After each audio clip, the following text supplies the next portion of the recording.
Another one. That's like 2 in a row now.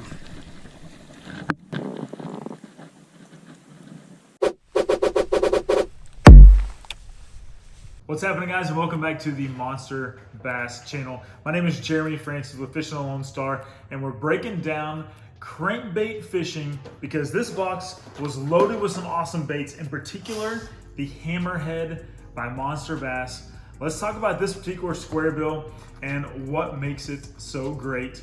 We're gonna dive into not only this particular product, a couple of colors, when to choose which color, the rod you should use, the line you should use, the reel you should use in terms of gear speed. We'll also talk about when and where to throw a crankbait and a couple of tips on retrieval that'll help you hook up with more fish. Let's dive in. All right, so a couple of specifics about the Hammerhead by Monsterbass. A great new crankbait presentation is being offered. First, it's a 1/3 ounce, so it gives you a good bit of weight for casting distance. And what you see here in my hand is the chartreuse black back and the summer shad. Both of these are 2 out of 6 great colors that Monsterbass is presenting in the lineup, and both of them come with that red front hook that Monsterbass is known for.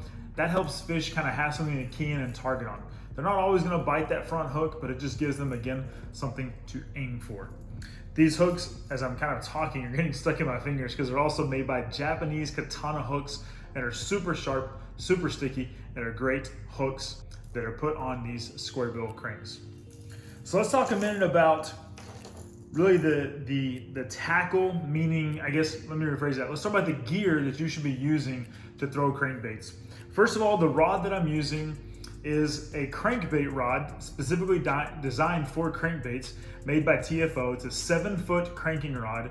It's a moderate action, and moderate refers to the tip. And you'll notice about right here is where the rod begins to bend.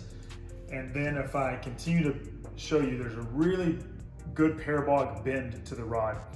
That is so that when you're throwing a crankbait with these treble hooks, when you go to set the hook, 2 things are gonna happen. One, you're leaning in to the hook set, and this rod and the bend is gonna help keep the fish from coming off, so you're not gonna rip those hooks out of the fish's mouth.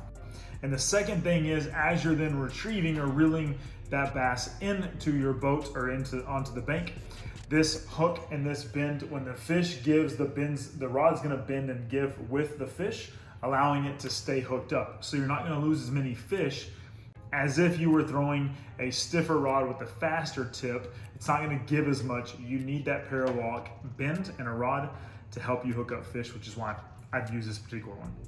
The reel is important because the speed for a crankbait is normally gonna be slower than what you're probably used to throwing. So I may normally throw a 7.5 to 1 gear ratio or an 8.3 to 1 gear ratio reel. Instead, when I'm cranking, I'm gonna go with the 6.8 to 1 or 6.5 to 1, or even slower if you can find one slower. So the reel speed, you want a slower reel speed just because it's a slow, steady reel when you're cranking, literally cranking the reel for crankbaits. We'll get into retrieval in just a few minutes.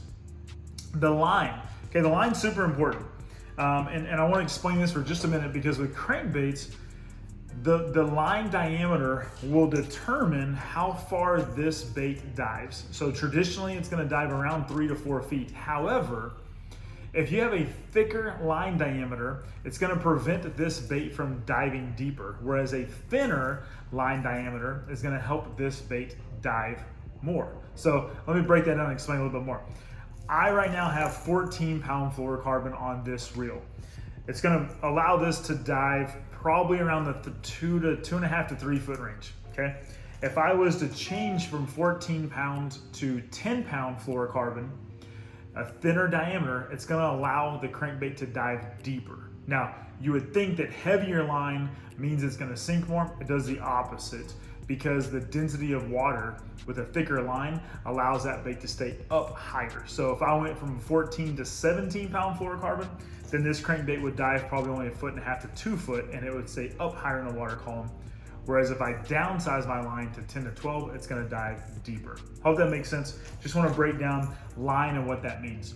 You wanna throw fluorocarbon instead of mono And you also want to throw fluorocarbon instead of braid. Braid has no stretch, fluorocarbon has very little as well. Monofilament though is going to float. This bait is already going to float, so on retrieval, if you stop it, it's going to float back up. It's going to do that on its own with fluorocarbon. You do not need monofilament, as long as you're also throwing the right rod with the right bend. You want the give to come from your rod, not necessarily your line.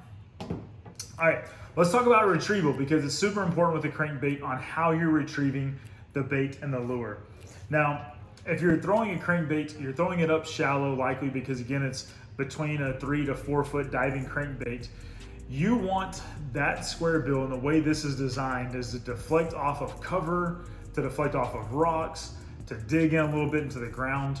That nose and these hooks, so first of all, the hooks are gonna swim behind it, okay? So don't really worry so much about those getting hung up, but the nose is gonna dig in. When you hit something, it's a good idea to then pause your retrieve. If you hit it, let it float back up and then retrieve again. You're gonna pass over a lay down or rocks, etc. But you want this deflecting off of timber, deflecting off of rocks.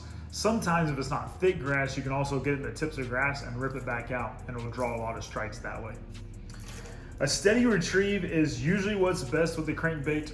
However, you can also slow down your retrieve or even stop it sometimes, and it's a very effective way. So, you're retrieving, pause and stop, then retrieve again, pause and stop. And what will happen when you pause is fish are likely swimming behind the crankbait. When you pause it, it allows that fish to almost catch up, and almost as if the crankbait kind of hits the fish right in the face, and you'll draw a lot of strikes that way. A couple more things I want to call out about color. The color of, for example, the chartreuse black back is going to be really good in your darker waters where clarity is not so good, so probably less than 2 foot visibility. I would throw the chartreuse black back, or even on cloudier days. Whereas in clearer water, I would throw this summer shad. It's got an awesome paint design to it. Actually, both of them do, but especially with the scales that are on the side of this, it's going to come across really well in clear water, and is going to reflect sunlight really well, and a perfect thing for bass to key in on in the fall, which right now, the fall transition and the fall moving into winter is a great time to throw a crankbait of either color or variety, or one of the other 6 colors, or sorry, 2 out of 6, so there are 4 colors that are available in the Hammerhead. All right, guys, feel free to comment on this video. If you had any other questions, drop them below. Be happy to answer them for you about crankbaits, any type of gear application, colors, sizes, etc. But in general, I will tell you that the Hammerhead by Monsterbass is a great looking lure. I've already caught a lot of fish on the summer shad color, and can't wait to throw the chartreuse black back even more. Monsterbass Regional Pro Box, this month's box for October was loaded with a ton of great baits. Make sure you subscribe right here to the Monsterbass channel for more great tips, tricks, videos to come. Also, hop over to Fishing Lone Star, give me a subscribe over there as well, and we'd love to see you follow on Instagram. Monsterbass, go catch one.